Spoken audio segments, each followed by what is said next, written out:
नमस्कार प्रेक्षकांनो, इन्स्पेक्टर मंजू या मालिकेच्या आजच्या जबरदस्त भागामध्ये आपल्याला खूपच मोठा ट्विस्ट आता पाहायला मिळतोय। इकडे सत्याच्या समोर आर्यनचं खरं रूप आता येणार आहे। मंजूला कळतं की प्रायव्हेट नंबरवरून आर्यनच फोन करत होता। आता नक्की मंजूच्या पुढे कसलं ट्विस्ट आलंय, कसलं सत्य आलंय ते मात्र पाहणं खूपच रंजकदार ठरणारे होय मित्रांनो। इकडे मंजूने आर्यनचा फोन तर ढापलाय, आता फोनमधून सगळं कसं त्यांना माहिती पडणार आहे हे सगळं पाहणं खूपच रंजकदार ठरणार आहे। म्हणूनच आजचा व्हिडिओ खूपच इंटरेस्टिंग आहे, शेवटपर्यंत नक्की बघा। चॅनलवरती नवीन असाल तर चॅनलला सबस्क्राईब करा, व्हिडिओला लाईक करा।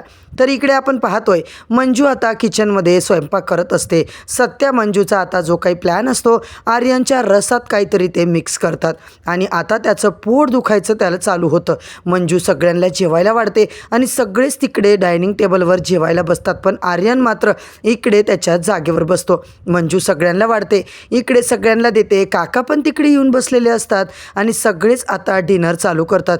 तेवढ्यात प्रेक्षकांनो, आता मात्र इकडे आपण जे बघतोय, काका जे असतात ते काहीतरी प्रश्न विचारतात। आर्यन त्याचं मत मांडत असतो। आता काय करू, काय बोलू, त्याला काहीच कळत नाही। ते काका म्हणतात, काय रे, काय करायचं म्हणजे काय? काका म्हणतात, हे बघ आपण काय करणार आहोत। काका म्हणतात, हे बघा, तुझ्या आई तुझ्या बाबांना एवढासुद्धा वेळ नाही आहे का रे? थोडासुद्धा वेळ नाही आहे तुझ्यासाठी? आम्हाला येऊन भेटायचं, आम्हाला येऊन बोलायचं, स्वतःच्या पोराला थोडासा वेळ दिला पाहिजे, स्वतःच्या मुलालासुद्धा ते वेळ देऊ शकत नाहीत, त्यांना कळत नाही का? असं काका आर्यनवर चिडतात। हे बघ, तू आम्हाला काय माहिती त्यांना खूप खरंच कामं आहेत की दौरे असतात की नाही, तू आम्हाला काय वेळ देऊ शकत नाही आहेस असं सांग ना त्यांना। इकडे मात्र जी आत्याबाई असते तिचं मात्र चालू असतं, हो दादा दौऱ्यावर असतो म्हणून मीच लहानपणापासून आर्यनला सांभाळले। आणि ते म्हणतात, काय प्रूफ आहे की तुम्ही आर्यनचा सांभाळ केला आहे म्हणून? तुमच्याकडे काही आहे का फोटो वगैरे त्याचा लहानपणीचा, काही आठवणी वगैरे तुमच्याजवळ आहेत का आत्याबाई? एवढं सगळं काहीच नाही आहे तुमच्याकडे, असं कसं हो? तेव्हा जे सत्य आहे प्रेक्षकांनो, सत्य आणि मंजूला आता मात्र पूर्णपणे डाऊट आलाय। इकडे मम्मी साहेब म्हणतात, चला पटपट जेवण करून घ्या। काका, अहो दिवसभरातून एवढं चांगलं जेवण भेटलंय का तुम्हाला? चला, भूक लागली नाही आहे का तुम्हाला अजून? इकडे मात्र सत्या पटापटा आता जेवायला निघत असतो। सगळेच प्रेक्षकांनो आता इकडे जेवायला लागतात आणि आपण पाहतो तर काय, इकडे आत्याबाई आहे, तिला आता रस मात्र खूप आवडतो, आंब्याचा रस आणि तिकडे पापड। तिला बघून आता एकदम तोंडाला पाणी सुटतं।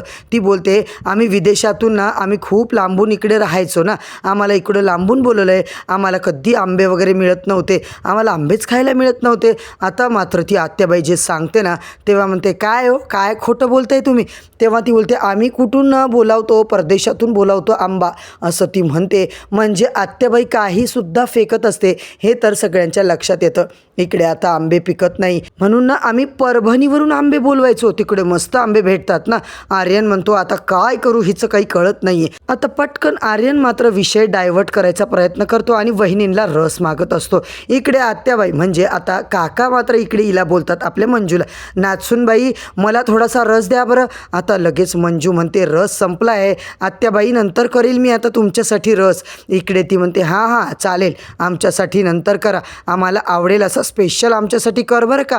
आता मात्र आर्यन, बाळा तुला रस खायचा नाही आहे का? चल खाऊन घे पटकन। आर्यन म्हणतो, हे घ्या माझा रस, तुम्ही घ्या आत्याबाई। आर्यनला इतका राग येतो ना, आणि आर्यन मात्र म्हणतो, घ्या रस माझा। मंजू म्हणते, असं काय करताय, त्यांना रस खाऊ द्या ना आर्यनला, मी त्यांच्यासाठी स्पेशल केला आहे आज, आणि आत्याबाई मी तुम्हाला उद्या देते। लगेच आर्यन मात्र म्हणतो, आत्याबाई म्हणजे कसं आहे ना, घे तू रस घे माझा। अहो मी तुमची आत्याबाई आहे ना, एवढं मोकळं मन नाही आहे का माझं? मोठं मन आहे, खूप मोठं आहे, माझा आशीर्वाद आहे माझ्या आर्यनसोबत। अर्धा अर्धा आपण दोघं रस पिऊ हा। आणि लगेच ती वाटीतला अर्धा आमरस काढून घेते। आता दोघे अर्धा अर्धा पितात आणि इकडे मात्र आपण पाहतोय सगळ्यांचं आता जेवण वगैरे आटोपतं। सगळे आता मंजू वगैरे किचनमध्ये साफसफाई करते। तेवढ्यात तिकडे कोण येतं आणि तो हार म्हणतो मंजूला, मंजू मॅडम तुमचं किती कौतुक करा ना, मला समजत नाही आहे, काय स्वयंपाक केला होता तुम्ही, एक नंबर हो, स्वयंपाक खूप छान झाला होता, इकडे मला खूपच आवडला रस वगैरे। ती म्हणते, हो ना, आणि ते लगेच सांगतात की हो खूपच भारी। आर्यन म्हणतो की मला ना कसं तरी होतं आहे, माझ्या पोटामध्ये जरा गडबड वाटते, मी आता जाऊन येतो थोडं म्हणून तो आता इकडे वॉशरूमला जातो. मंजू सत्याचा फायनली प्लॅन मात्र सक्सेसफुल झालाय. इकडे मात्र आर्यन बाथरूममध्येच असतो. तो जेव्हा येतो तेव्हा म्हणतो, मंजू मॅडम मला तुम्हाला काही बोलायचं आहे. आणि तेवढ्यात आता तो मंजूला बोलतो, ते काकाच येतात मध्ये, काय रे काय करतोय माझ्या नाचसूनबाईसोबत, चल हो तिकडे. लगेच ती म्हणते, अहो काही नाही बोलत होतो सहजच मी काका. आता त्याला इतका राग येतो ना, हा म्हातारडा ना माझ्या मागेच लागलाय, यानंच काय केलं. आणि नेमकं आता आर्यनच्या पोटात परत दुखायला लागतं. पुन्हा तो बाथरूमला पळतो. काका त्याला काठीने आता मागे ढकलतात आणि लगेच आर्यन म्हणतो, काका काय झालं, कशाला असं. काका म्हणतात, अरे कुठे चाललायस, इमर्जन्सी आली की काय, कळतंय का तुला इमर्जन्सी म्हणजे काय, मला सांग बरं मराठीमध्ये इमर्जन्सीचा अर्थ काय असतो. इकडे आर्यनला जायचं असतं वॉशरूमला. काका काही त्याला जाऊच देत नाही आणि आर्यनची इतकी फजितीनं आर्यन जातो परत बाथरूममध्ये. सत्या म्हणतो की वाघमारे मी जातो. सत्या आर्यनच्या रूममध्ये जातो आणि तेवढ्या गडबडीत आर्यनचा फोन मात्र त्यांना सापडतो. तेवढ्यात प्रेक्षकांनो सत्या फोन उचलणार तेवढ्यातच आत्याबाई तिकडे येते. सत्या म्हणजे काका काय करताय मेजर तुम्ही, अहो मेजर असं काय करताय. तेवढ्यात आता आर्यन पण तिकडे येतो आणि आर्यन आल्यावर आत्याबाईचं पोट दुखायला लागतं. आता आत्याबाई बाथरूममध्ये जाते. दोघांचं आलटून पालटून आता बाथरूममध्ये जायचं चालू होतं. या भागात मात्र मित्रांनो सत्या मंजू आता यांच्या पुढे आर्यनचं सत्य बघायला मिळणार आहे. ते म्हणजे आर्यनच्या मोबाईलमधून. सत्याला आर्यनचा मोबाईल मिळतो. सत्या फटाफट आर्यनचा मोबाईल इकडे मंजूला कॉल करतो त्याच्या मोबाईलवरून.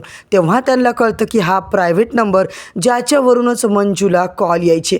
आता पुढच्या भागात काय धमाका होणार आहे हे सगळं जाणून घेण्यासाठी मित्रांनो चॅनलवरती नवीन असाल तर सबस्क्राईब करा, व्हिडिओला लाईक करा.